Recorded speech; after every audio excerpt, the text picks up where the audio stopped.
Hello folks, this is Matt Ullman, and yes, I've got a handheld mic for now.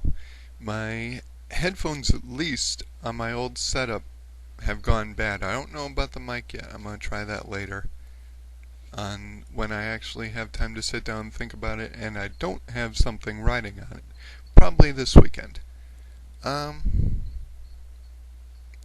I of course thought about this while I was in the shower, which meant that I was nowhere near a pen and paper when I thought of it, so I was wondering about villains. Here, hold on, I'm going to adjust this. There. We all have villains that we like. And I was thinking, okay, we've got the Darth Vaders, we've got, I think it's Khan Noonien Singh from Wrath of Khan. We've got all sorts of fun little people that we like. I was wondering about the ones I like the most. And I'm not talking about the big ones. I'm talking about, little movie guys. Or little movie in the sense that they weren't part of a major series or whatnot. It was a one-time deal, usually. I had 5. I can't remember the other one. So I'm going to go with the 4 I have. First one is Big Boy Caprice from the Dick Tracy movie, played by Al Pacino. I don't know, there's just sometimes that he makes it look like it's a little bit more fun than it should be.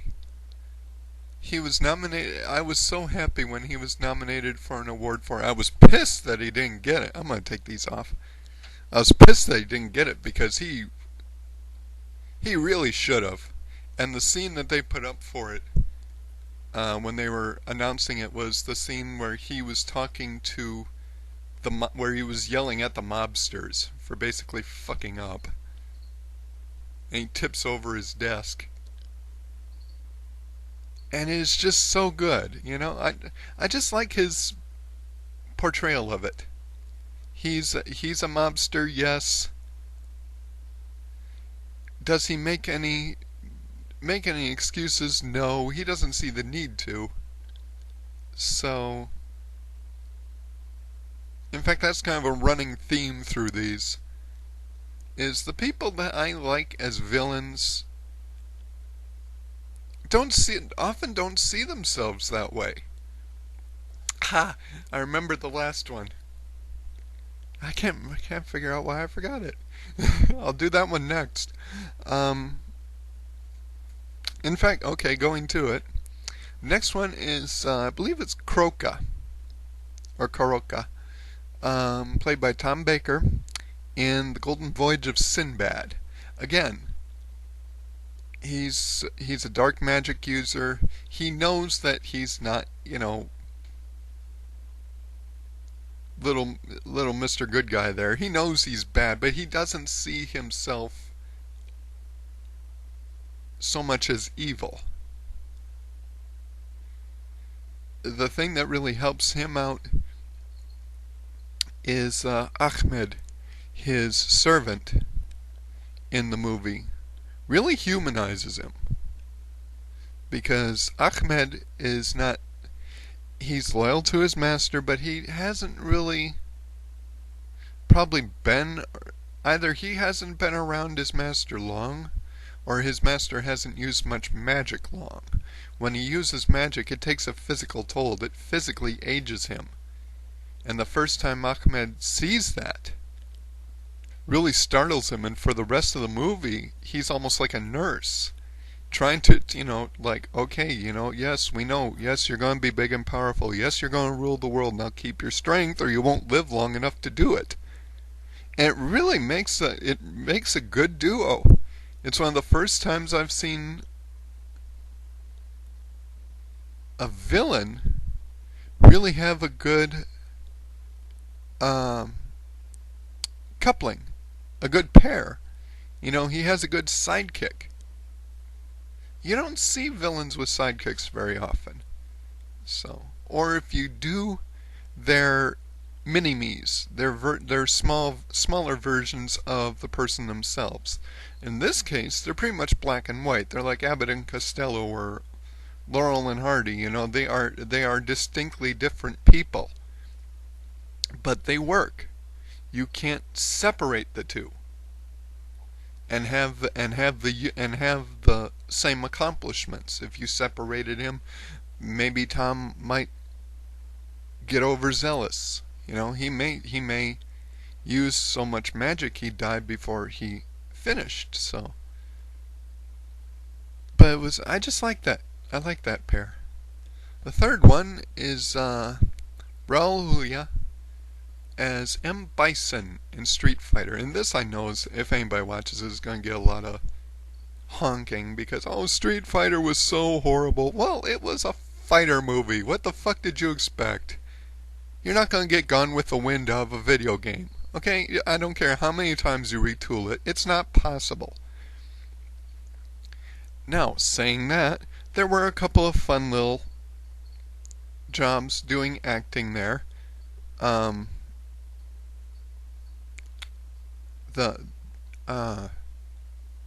He wasn't a character in the game, which is why I can't really remember his name. It was the representative, the UN representative, little guy, little bookkeeper-looking guy with wire-rimmed glasses, just so good.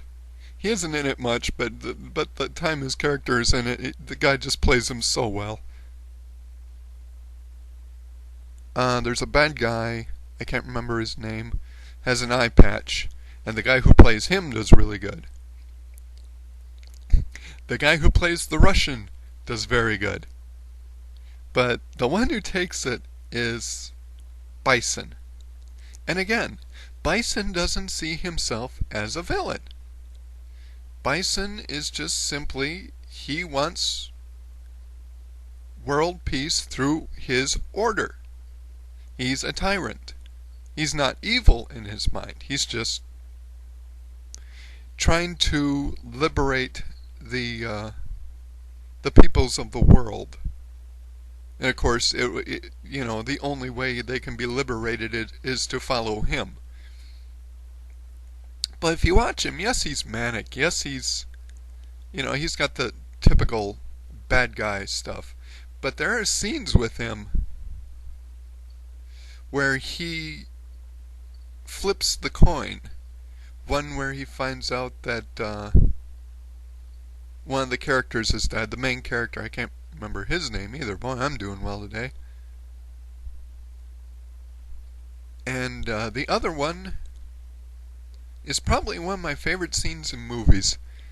Chun-Li has been captured and brought to his room. He's going to try turning on the charm to her. And she just despises him. And he can't figure out why. Yeah, he's a tyrant and he can't figure it out. Shows how well this guy's doing. But she tells him it's because he had her father shot as he raided their village, as he ran off. And it's just one of the best scenes because he looks at her and he's like, I'm sorry, but I don't remember any of that. And it just catches her off guard. It's like, what? And the lines he says are just perfect. He says, for you, the day Bison graced your village was one of the most pivotal moments of your life. But for me, it was Tuesday. He had been doing this for so long. It wasn't that he didn't sympathize, because you could see there for a minute he could see this is why she hated him. He felt kind of bad about it. Hold on. I need to check the time. I've got 2 left. Oh, fuck. But yeah, he just really... It was an eye-opener for him. 2 more. And I don't know if this will be posted up or not. Depends. Tim Curry in Legend as Darkness. If you haven't seen the movie, I can't really say anything on it. So go out and rent the movie and you'll see why. The last one is Andrew Divoff as the Wishmaster in parts 1 and 2. I challenge anyone to to find not only an actor who is that good as a villain, but a voice, unaltered voice. And I'm not, yeah, James Earl Jones is a good one. Although I think he even beats him in a bit. A voice that is that awesome. If you don't know what I'm talking about, go on YouTube, look up Wishmaster 1 or 2 trailers, and you'll hear him say make your wishes, and you will just grin, because he is just so good. But that's my list. Video respond if you want, or post if you want. What are your favorite villains? And it can be big names. I just left them out because those are kind of obvious. What are some of the villains that people may not know about, and why did you like them? And let's just see what we get.